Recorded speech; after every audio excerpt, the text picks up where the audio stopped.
I imagine you're pretty tired of hearing about COVID-19. I know I am.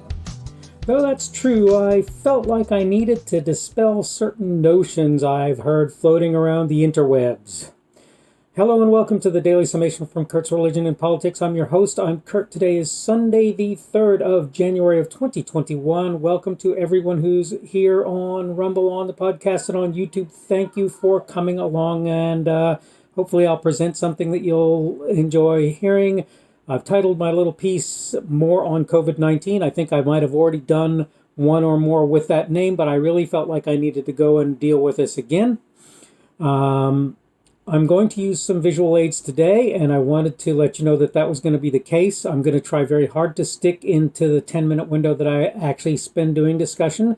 I'm not sure how well that's going to work out, but I did want to show you some statistics, and because I want people to accept what I'm saying, the information I'm using will continue to come from the Centers for Disease Control, the U.S. Centers for Disease Control, or CDC's website. I want to make sure that the data that I'm using is something that other people are not going to have a hard time with as a general rule. And I wanted to start by doing that using it to set the stage, I should say, for subsequent discussion. That said, let's go ahead and dive in. To begin with, I want to reinforce ideas put out there by a number of folks, and that's what this screenshot is about. This screenshot is showing you the numbers of people at various age bands or age striations that are dying of COVID-19. Now, keep in mind, I'm going to use death figures because it's hard to say what the actual sickness, illness rates actually are. So you want to keep in mind that that's the case. One thing that you'll notice in this number is that it's not even possible for it to be cumulative if you look at it, because I think it's one of them actually is smaller than one of the previous. But anyway, the point is it's not cumulative. That is to say, they don't add for each age group onto the next, onto the next, onto the next. So it's only talking about the age group in question. You'll notice that until you get to age 24, the numbers are pretty much negligible. They're almost non-existent, particularly when you consider that this is for an 11-month period and in the entire United States. Remember, we're talking about 11 months of illness here. Okay, until you get to 54, considering the national population is likely in excess of 330 million, the numbers are still pretty darn small for an 11-month time frame if you think about it. Okay, when you get to the higher numbers, right, you start to notice that the ages are 54 and above, 55 and above, essentially. And the thing is that what that points to is a need to protect those people who are older. That's a pretty obvious thing to me. It seems to be pretty obvious. That's just sort of how we have to look at this. We have to look at this partially as something that we have to protect older folks from dealing with. And the next thing I wanted to talk about, I'm going to put up a slide in just a second here, and what we're going to talk about is the dreaded comorbidity question. And I'm going to give you 3 pages, but I want you to realize that these pages are just a continuation of the same table. And what I really wanted you to see was sort of what we're talking about when we talk about comorbidities and how they actually factor into this whole thing. And I really just sort of wanted you to understand one main thing with regard to this, okay? And it is that when you look at these comorbidities, certain things are expected as a result of people getting COVID-19, and therefore you could say COVID-19 was more than a contributing factor. And that's granted, but many of them are primary concerns. And that means that for those conditions, COVID-19 can truly be counted nothing more than a contributor to the illness and the death. Don't get me wrong, I'm quite sure COVID-19 made it so that person died maybe a little bit sooner, or died when maybe they wouldn't have had they had just the illness. Though, if you look at the national death statistics at this point, as I understand things, and this may be something to look over and talk about later on, the point is that the number of people dying during the time frame of 2020 or I think it was 2019 was the last number, but I think 2020 is roughly the same. We're on track for having basically the same percentage of the population die than in any given year, maybe a little more. The COVID-19 might add a little to that, but it doesn't look like it's adding a lot. And let me just tell you something. When you're talking about a tenth of the population as a whole, that's not really a very surprising thing, considering you've got things like cancer out there that are killing any number of people, right? Finally, let's talk about death rates over the period of the pandemic. Okay, and I'm going to put my screenshot up here so that you can see it. All of these, as I've said before, from the CDC are readily available to you. I probably will try and make sure that I add link information on the screenshots so that you can see where I got them from. But that having been said, here we are. So here now what we're looking at is the screenshot that shows death rates. It's actually 3 screenshots, I think. It's at least 2 and probably 3. You'll see them come up on the screen if you're watching. And what you'll notice is that okay, so first of all, let's clear something up. This is, again, over a period of 11 months. It's a very long period of time. And I want to, of course, say, it's absolutely necessary to say, all deaths, all fatalities, regardless the cause, are bad. Nobody wants to see anybody die. And I think, actually, we've done a good job of reducing that over the course of time. I do want to show the entire table, and I want you to notice 3 things. The first is that there are peaks and valleys, and I want you to know that the peaks and valleys, the waves that we have had of this virus, do not, as you might expect, the peaks don't correspond to relaxes in the or lull or relaxation of required actions, right? Lockdowns and masking and all the rest. They don't correspond to that. In fact, most places, regardless whether or not any people are reducing that, most people are just doing whatever they're doing anyway. The second thing that I want you to understand is that lockdowns and other actions, whether or not lockdowns or other actions have eased up, is that the virus has continued on its merry way, regardless what anybody's said, right?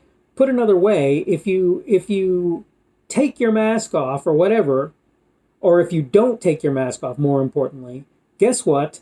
We're still seeing spread of the illness, which means that pretty obviously the things that people are saying are working to either slow the spread, which is a ridiculous concept because it doesn't stop it, or to kill the virus off, they're not working.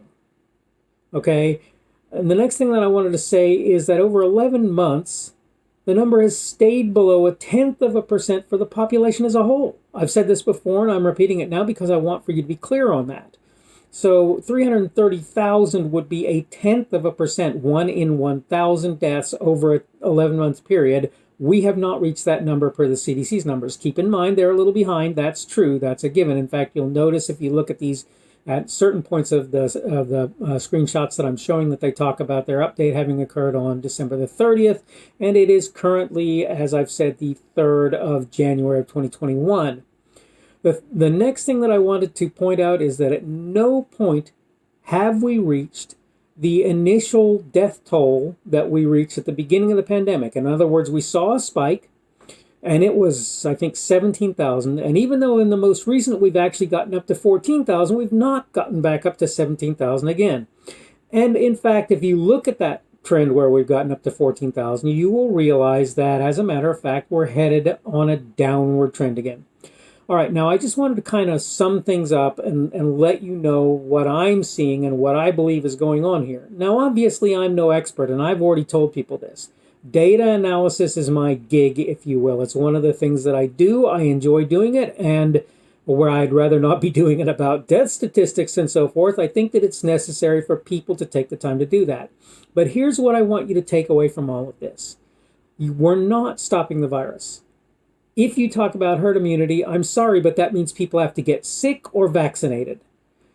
Fine for those who want to be vaccinated and who will be vaccinated, great. I think we should reserve that to older folks in higher age striations. I think that we should reserve it to folks who have comorbidities of certain types. But that's what I really think we need to do there. But what I would say to the average person is live your life. Live your life. If you feel comfortable in a mask, if you think that you're helping other people when you have no symptoms and you wear a mask, I think you're kind of being silly, but that's your right, and I'm not going to tell you don't do it. If that is what makes you comfortable, by all means do exactly that thing. But having said that, remember, the idea of asymptomatic spread is at best almost mythological in nature, okay? And I want you to keep that in mind. I want you to remember that. So if you don't have symptoms, the chances are you're not going to spread the thing. That's not going to happen, okay? All of this having been said, though, I think we need to start living our lives. And I think what we need to do is take special care for those who are getting older. And look, I'm almost in that range where it's a problem for me, though I'm probably in the 99.5 range for survival. I wanted to say one last thing before I wrap this up. It's not that I'm not concerned about people who contract the illness. It's that the numbers of people who are severely affected by contracting the illness are very low. The number of those who die are even lower. But the number who contract the illness and really get sick are quite low. And oh, by the way, in almost every case, I'm betting in the course of time, 2 to 3 years is a very max, those people will completely recover and it will be totally in their rearview mirror. Obviously not for everyone, but for most people, that I think that's what's going to happen. All right, as I've said already, today is the 3rd of January of 2021. It is Sunday today. I am glad to have you aboard. I hope you're having a good day. Hope your year is going good this year so far.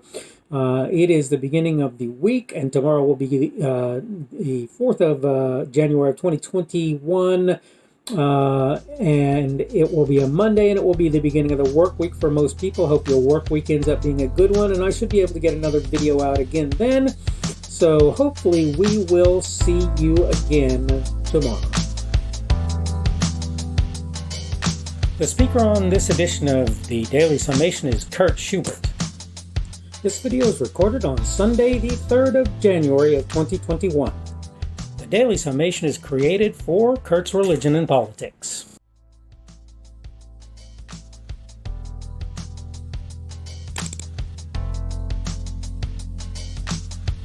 Thanks for watching this edition of the Daily Summation from Kurt's Religion and Politics. I hope you found it entertaining or instructional, or maybe both.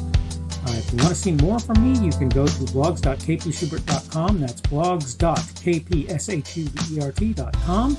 I am on Twitter, Parler, and Minds.com. My handle on each of those is @kpschubert. That's @kpschubert. I have a Rumble and a YouTube channel. They are the Kurt's Religion and Politics channels on Rumble and YouTube. I have a Facebook page. The Facebook page is Kurt's Religion and Politics as well. I am on Patreon. If you want to support me, that's one of the better places you can do that, and you will find me at Kurt's Religion and Politics on Patreon. I have a podcast. The podcast is podcasts with an S .kpschubert.com. That's podcasts.kpschubert.com. I think you should be able to find me with relative ease on Apple Podcasts, Google Podcasts, and Spotify as well. The best way I find to do that is to look for Kurt's Religion and Politics. You can try to use the Daily Summation. I find that it doesn't work as well as a general rule, but you can always try that. I'm glad to have you aboard today, and hopefully we will see you again tomorrow.